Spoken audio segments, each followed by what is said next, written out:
En otras emisiones hemos conversado sobre la epilepsia, que es un trastorno del sistema nervioso. Pero ¿se han preguntado alguna vez si las mujeres en edad fértil con este padecimiento pueden concebir un embarazo? De este interesante tema estaremos conociendo hoy en Saludarte. Mi mayor temor era el poder concebir. Ese sí era mi mayor temor como mujer. Doctor, ¿qué es la epilepsia?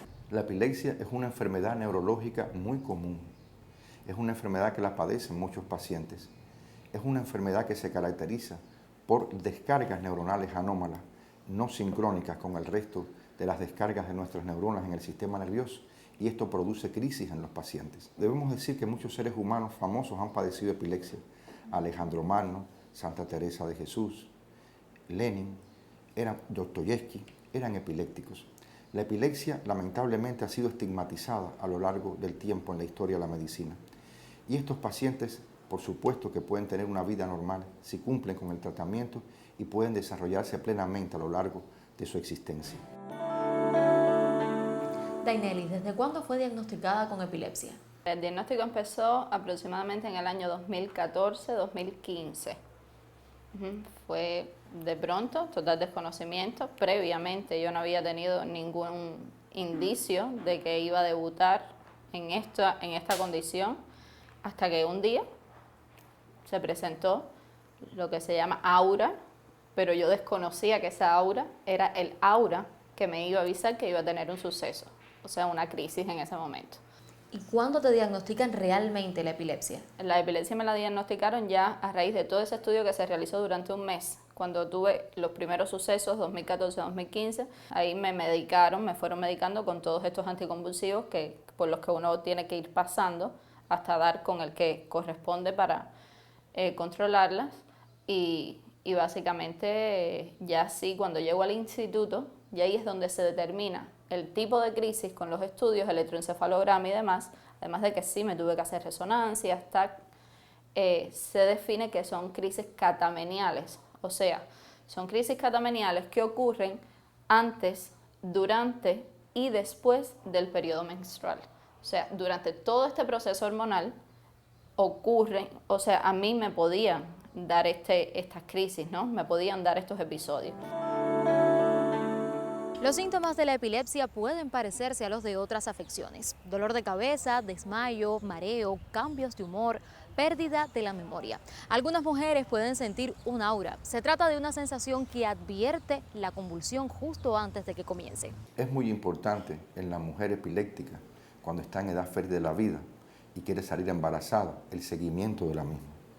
¿La mujer epiléptica puede tener descendencia? Por supuesto que sí, pero hay que seguir de cerca este embarazo, desde el inicio de la concepción, porque esto requiere un cuidado especial de la misma, para que no tenga crisis durante el embarazo y pueda llegar a feliz puerto. El 25% de las pacientes epilépticas aumentan las crisis durante el embarazo, y esto es muy importante saberlo. También es importante saber que estos pacientes tienen medicación, toman fármacos antiepilépticos, y es muy importante el control de los mismos, para evitar en este caso que ocurran malformaciones fetales o que ocurran fenómenos que pueden llevar a que pierda el embarazo. Siempre fue mi sueño, incluso desde niña, el jugar con muñecas y esto que uno idealiza. No, yo siempre quise ser mamá. Y entonces, al ponerme trabas, yo dije, no, ¿por qué? ¿Por qué no? Yo voy a hacer todo lo que tengo que hacer. El equipo multidisciplinario para el seguimiento de la paciente epiléptica embarazada es vital y es necesario. La paciente epiléptica, por supuesto, tiene temores por las crisis que vayan a ocurrir o que se vayan a exacerbar durante el embarazo. Debemos decir que en la mujer también pueden exacerbarse las crisis durante el ciclo menstrual, que son las epilepsias catameniales. Y como dije anteriormente, en el embarazo hasta un 25% pueden aumentar sus crisis.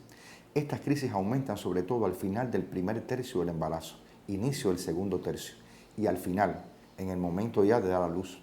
Por tanto, son momentos clave, sobre todo el final del primer tercio del embarazo, donde pueden aumentar las crisis. ¿Cómo fue la interacción con ese equipo multidisciplinario de especialistas que te apoyaron en todo el proceso del embarazo para asumir la maternidad? Tengo a muchas personas a las que agradecer. Uno, desde que yo le toqué la puerta al doctor Javier, porque yo literal toqué la puerta. doctor, tengo esta situación, yo necesito. El Instituto de Endocrinología con el doctor Eri. Ahí en conjunto, uno tratándome por un lado, otro tratándome por el otro. También el área de salud, por favor. Y ya cuando estaba, que el doctor Javier ya me estaba preparando y me dijo, Daine, vamos a prepararnos en pro a que tú tengas tu familia, lo vas a lograr, tú verás que lo vas a lograr. Ahí se dieron muchas situaciones familiares, pero bueno, yo seguía empeñado. Y entonces ahí, importante la medicación, también la medicación. Cuando uno va, ya está preparado, o sea, mentalmente, y tú dices, esto es lo que quiero, y en mi caso era tener a mi bebé, fuera de la medicación que uno tiene, ya que es esa la que es, estás estable, el ácido fólico de 5. Siempre Javier me dijo, tómate un ácido fólico de 5 diario, por un año, y así lo hice. Y siempre, por supuesto, en conjunto con todos los médicos que me fueron poco a poco atendiendo, ¿no? Hasta que ya se dio, yo tomaba dosis máxima de todos los medicamentos, valproato de sodio, 4 valproatos, 3 gabapentina, 2 clonazepanes, mi ácido fólico, más mis complejos vitamínicos, vitamina C y demás. Y todo esto va preparando al organismo, aunque uno no lo crea, los complejos vitamínicos, el ácido fólico y demás, va preparando al organismo para que en algún momento. Y guardar esa fe, pero olvidar, o sea, no pensar en eso. En el tratamiento de las pacientes epilépticas, además del uso de los fármacos antiepilépticos, es muy importante indicar el uso del ácido fólico. El ácido fólico pertenece al complejo vitamínico B y se debe consumir desde meses antes, muchos meses antes de la concepción en el embarazo, precisamente para evitar las malformaciones, sobre todo las malformaciones en el tubo neural, en la formación del sistema nervioso. Hoy se sabe que al tomar ácido fólico se previenen más del 50% de las malformaciones fetales de tipo neurológica. Vean qué importante es esto.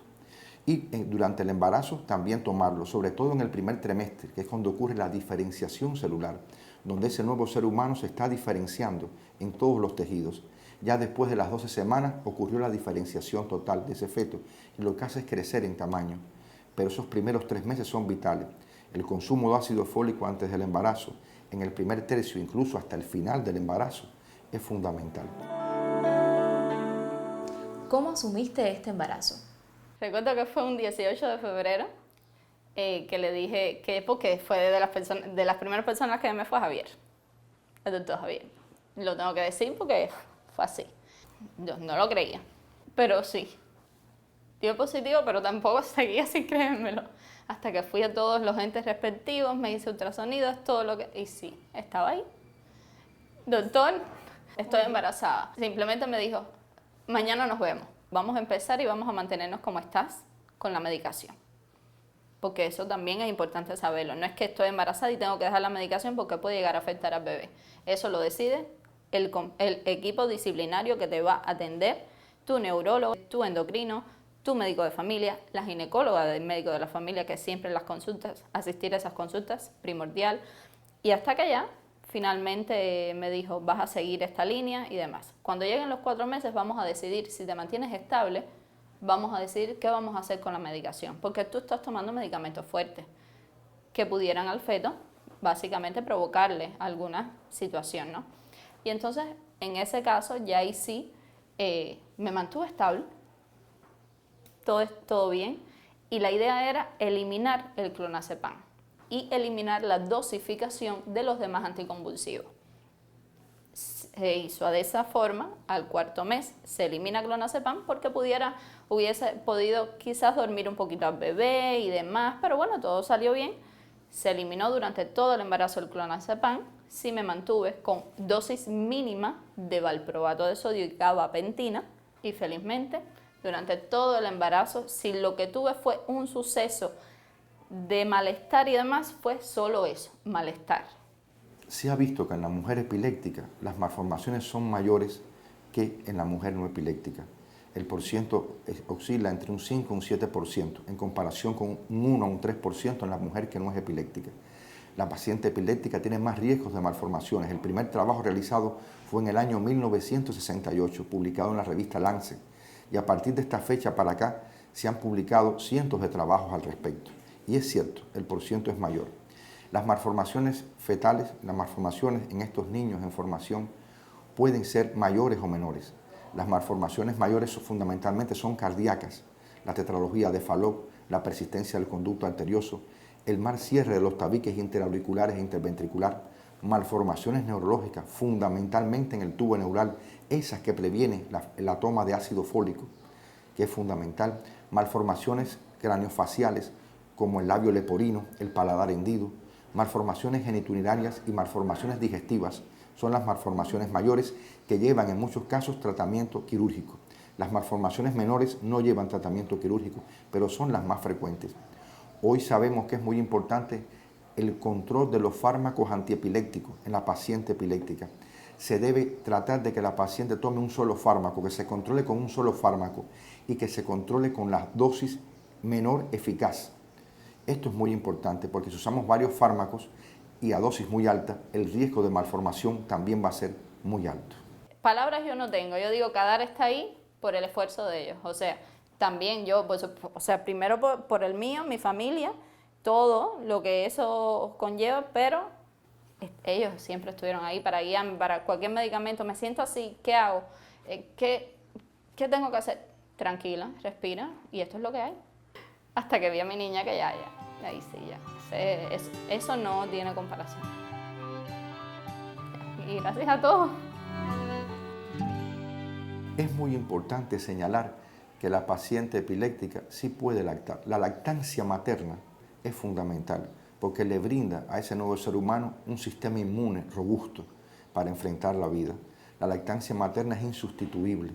Y las pacientes epilépticas, como tratamos de usar solamente un solo medicamento y a las dosis más bajas eficaz, pues sí pueden lactar con las recomendaciones adecuadas. En casos especiales que no pueda hacerlo, bueno, correcto.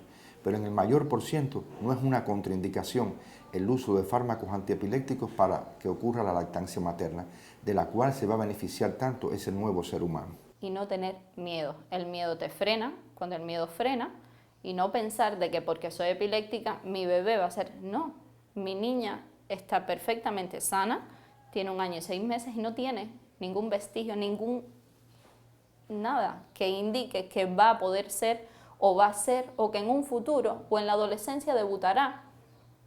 No pueden tener miedo. Nuestras recomendaciones para la paciente fémina epiléptica es que tiene que tener un control estricto de sus crisis.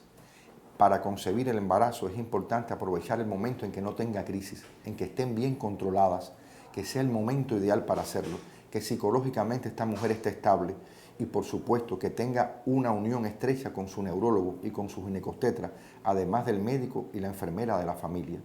Esto es vital. Una recomendación importante nuevamente es el uso del ácido fólico desde mucho antes de planificar el embarazo. Un seguimiento estricto en consultas mensuales. Muy importante el control de la presión arterial, el control de la hemoglobina y el control de la glicemia para evitar complicaciones colaterales como es la anemia en el embarazo, la diabetes gestacional o la hipertensión en el embarazo, la preeclampsia, que pueden ser complicaciones mayores en una paciente epiléptica. Esto es vital, pero además el apoyo familiar que necesita este ser humano y el apoyo psicológico para que llegue a feliz término con su embarazo. El consumo de los medicamentos antiepilépticos en la dosis que el neurólogo le indique, que tratará siempre de que sea un solo medicamento y a la dosis menor eficaz para evitar el menor riesgo de malformaciones o de daños colaterales. Muy importante que la mamá esté bien para que ese niño esté bien. Eso es fundamental. Esa relación que se ocurre entre el niño y la madre desde que ocurre el nacimiento, desde que empieza la vida en la unión del espermatozoide y el óvulo, eso es mágico. Pero además es muy importante después en la lactancia materna la relación madre-hijo. Por eso también la paciente epiléptica puede lactar. Todo esto con una orientación estricta por parte de los especialistas. Si eso se hace, evidentemente llegaremos a un final feliz. Los medicamentos para tratar la epilepsia pueden tener muchos efectos sobre la madre, el embarazo y el bebé que se está desarrollando. Pero con los cuidados necesarios y el estricto seguimiento del tratamiento, la mayoría de las mujeres pueden tener un embarazo y un bebé saludable. Por hoy es todo. La próxima semana no faltes y dame el placer de volver a saludarte.